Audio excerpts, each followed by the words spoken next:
and welcome to a new episode on Sadhana World Foundation. As you know, we care about crafting young lives by telling them stories on moral values from lessons in history and our folk tales.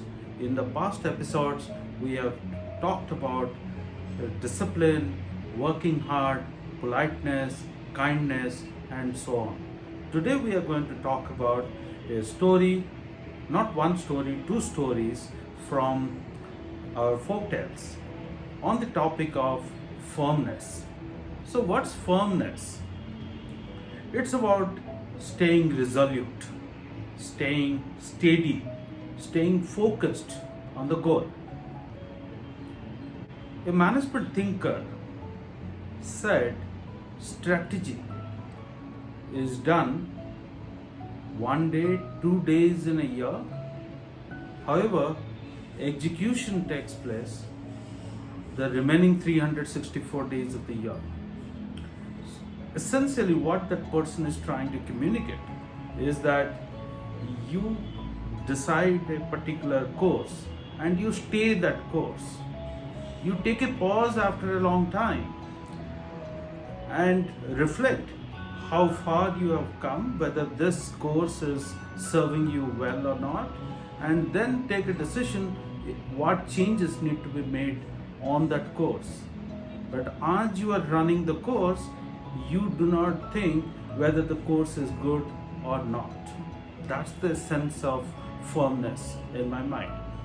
I looked at a text called Niti Satakam, written supposedly by a poet called Bhartrihari, who's supposed to be brother of Vikramaditya, a person of the regal region, and then sort of got into philosophy, thinking, life, and all that, and has created age-old, timeless teachings on ethics and morality. He speaks about a dog who's provided with care, affection, food. So then the dog starts wagging its tail and gets attached to you. So the dog doesn't seem to be having its own principles of who the dog will get attached to. Possibly the dog is only attached to somebody who provides affection, care, love, and food. So in that description, he talks about firmness not displayed well by the dog.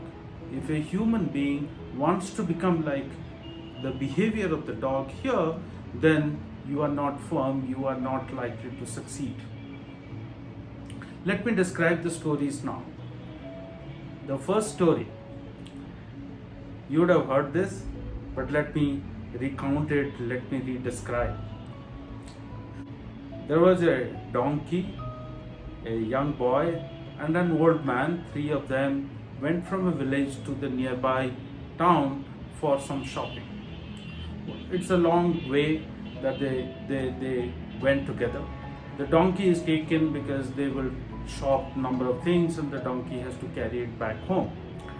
The young boy was sitting on the donkey, the old man was walking, and they were going together. On the way, someone met them and said that how can the young boy be sitting on the donkey while an elderly person is walking? So they stopped and they thought about it. They thought the young boy felt guilty, and young boy told the old man that why don't you come and sit on the donkey and I will walk because I am strong enough. So they did that. They kept walking.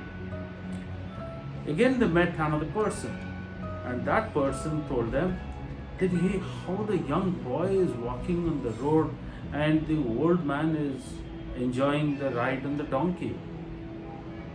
The young boy must be hurting his feet and will get tired.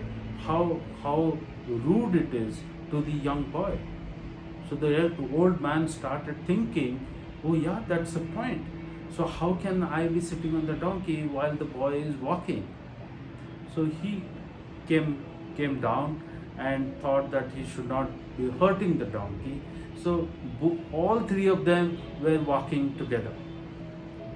Then another person met the third person on the way and said, "Hey, you have a strong donkey with you. Why the two of you are walking while the donkey is also walking? What is this? Is it not being foolish?" They thought, "Yeah, that's true. Maybe the donkey can carry both of us. So let's sit on the donkey's back and walk. Let the donkey walk." So the donkey was walking. Of course, the donkey was getting tired because he had to carry the weight of two people, and there was a long way, and the donkey got tired, slipped, and fell down, and these people got hurt. So it's an interesting sequel, right, of 4 events. What happened? What's the moral of the story? The moral of this story is that you cannot please everyone. Don't even try. Right? You decide what you want to do and stay focused, run the course. Don't try to please others. I think many of us change course or are not able to stay firm on our principles or on our thoughts, on our actions, because we suddenly listen to something else which is happening around us. Now coming to the last story. Very interesting story of the geese and the tortoise. You would have heard this story as well. You all know that the geese are the migratory birds. They are heavy birds. They fly from one place to the other. They sort of gain strength and they start escaping the hard days of winter to the tropics. So that's the migration pattern. So the geese were taking rest in a water body, and they were growing their strength, and they lived in that water body for a few days. They became friends with the tortoise who was there in the water body, and they all knew that it's the midsummer and they need to sort of start for the migration. And the tortoise also knows that the water is going to dry up and anything could happen to him. So the geese advise the tortoise that is it possible that you can move into a bigger water body which is not likely to dry up. Then the geese were kind of flying around and located a bigger water body in the next village and told that to the tortoise. But the tortoise said, "How can I go?" So they all three of them had a meeting and they were discussing amongst themselves, can we help this tortoise move from this water body to the other? Then the tortoise said that, "Hey, if you can get me a stick, I will hold on to that stick, and if you guys can hold the two ends of the stick in your beaks and you fly, and I will be holding on to the middle of the stick, and you transport me from this pond to the bigger lake that you have discovered." The geese thought that this is a great idea, so they found a stick and they did that plan.